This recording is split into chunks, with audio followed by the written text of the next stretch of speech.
Welcome back to the Mid-Year YouTube channel. Today's episode, we're starting the birdcage work on Overkill, fixing the rockers, fixing the pillars, and installing some new windshield frame pieces to make the birdcage one piece. So be sure to stick around. Before we jump into the birdcage work on this, I wanted to show you a package I got, which came from Silver Sport, my new Tremec transmission. It's a very accurate warning there. But as I'm working on this car, getting the birdcage dialed in, I got a picture of my chassis. It just got finished up on the jig and it is going over to final assembly. So as the birdcage and the fiberglass work will be finishing up, so will my chassis. In the last video you saw I did a full mock-up on the body, and now I need to start locking some stuff in. So you can see I have about a 6 or 8 inch gap between these two rockers from the chunks of the cars, and I have about a 2-inch gap over there that I need to fill. And I have this rocker sleeve. I had one in stock, but unfortunately the other side is back ordered for a few weeks. So instead of putting a full rocker sleeve in this thing, I'm actually going to cut this thing in half, roughly, and I'm going to use about 2 foot sections in the rocker.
I have the rocker sleeves installed here. I had to remove all the rust.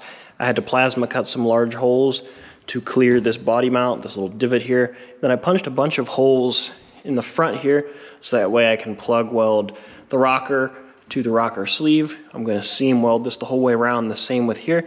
And instead of removing all this fiberglass, what I'm going to do is once I'm done welding up the body, I'm going to tip it on the firewall. I'll just weld it from the underside. But I'm pretty happy with the way it looks right now.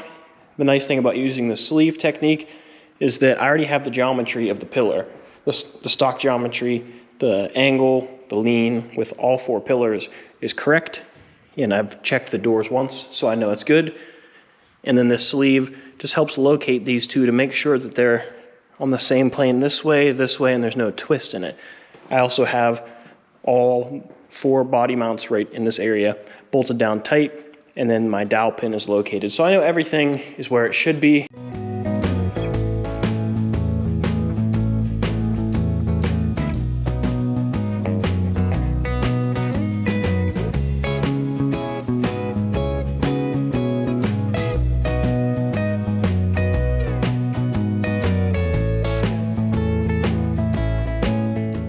So it took longer to weld these rockers on because in the middle of running my passes, my Eastwood welder kicked the bucket. So I had to run out and buy a brand new welder, and it actually has a lot more power. I'm really happy with the way the welds look.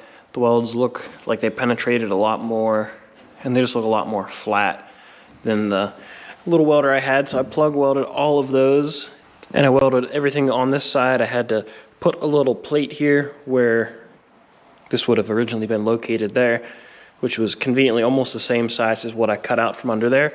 So I have all these filled in, may have a couple spots I need to touch up, but I'm really happy with the way that welder runs. So this is my new Harbor Freight unit here. It actually worked really well. It's probably twice the welder that my Eastwood welder was, and it has the digital controls, and it's got inductance, and it's got switches, and it's got a lot more features. It's also a lot lighter.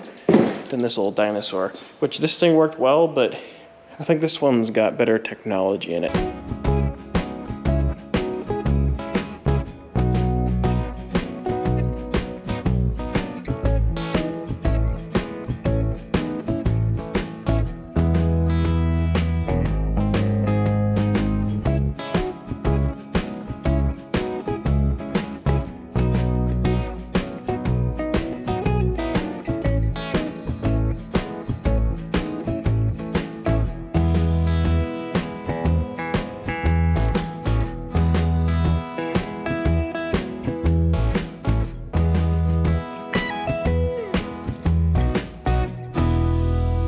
So I decided to replace both of these caps instead of splicing them, because the way these things get spot welded in place, I would have had to almost remove the whole thing anyways to get it to come off. So I drilled a bunch of holes in here that I can plug weld.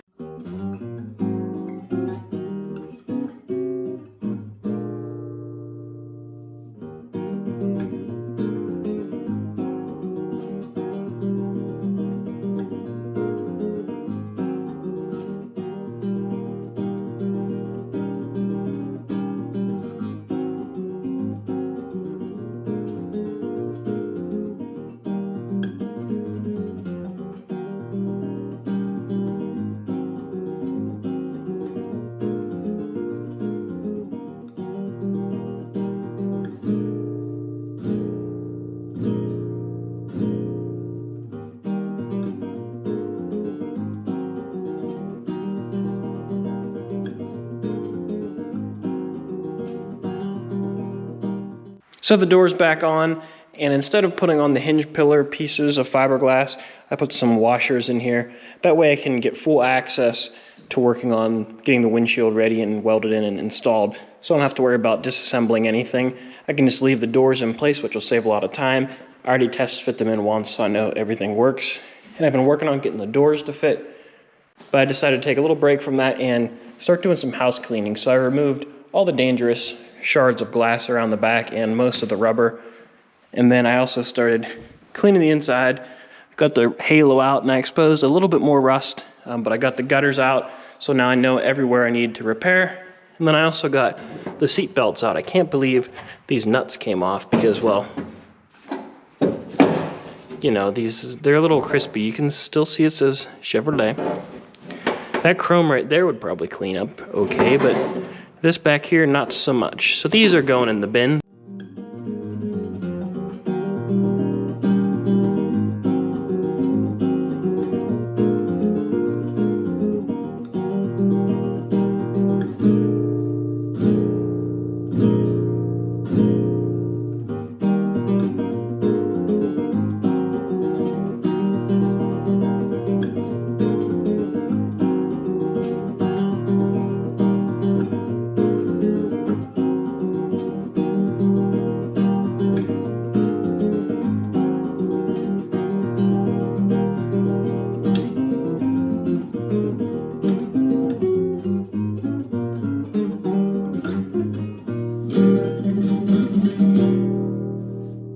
I have the windshield set in the car. I have it shimmed up with some bolts just to give you an idea of what it's supposed to look like.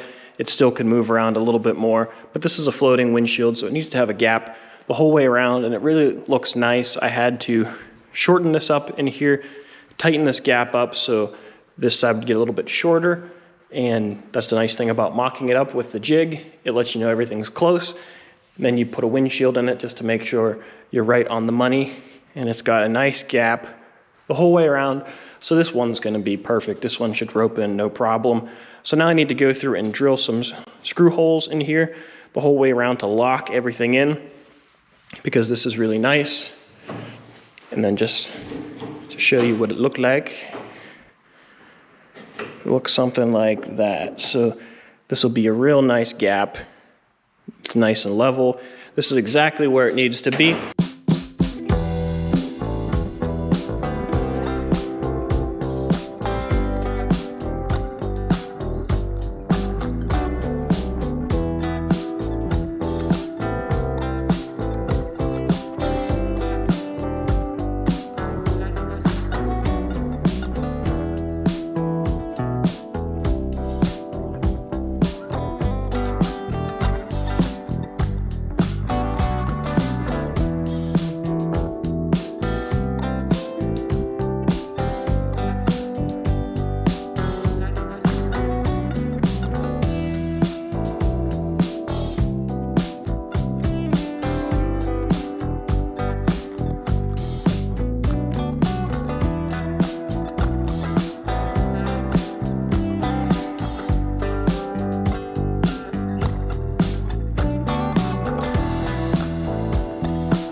All right, so that took a little bit longer than I anticipated, but the end result is fantastic. I'm really happy with the way this looks. A couple welds probably still need to be touched up. Did a combination of plug welding with the MIG, then I came in here and spot welded these because I didn't feel like drilling a bunch of holes, and it'll be just as good. That's really hot. It'll be just as good. But you can see I'm gonna have a nice door gap once I put this piece of fiberglass in. I don't have the striker in, but you can see that it has a nice uniform gap the whole way down. A little tight right here, but that's super workable. We can work with that. Just a little bit of sanding, and this thing will be dialed in. Then on the driver's side, you can see that we also have a nice gap. A little tight down here. I need to do some sanding on the door, but it's a nice gap. It's a good height through here. I may need to do a little bit of sanding on the door just to get that to come down, but once this is installed, it'll live right there, and that'll look perfect. And really nice gaps. Happy with the way this thing turned out. You can see she's solid. That ain't going nowhere. But you can see the welds turned out nice here. This is a different type of repair than I normally do, but this will be just as strong, if not stronger, than it was originally. And I keep the factory geometry of these pillars and the correct orientation, and it's a little bit faster, and I preserve the patina, which is the main goal of this car. But this thing turned out awesome. So in the next video, I need to go back and fix rust like this pillar here. Same on the passenger side, so need to make a little piece.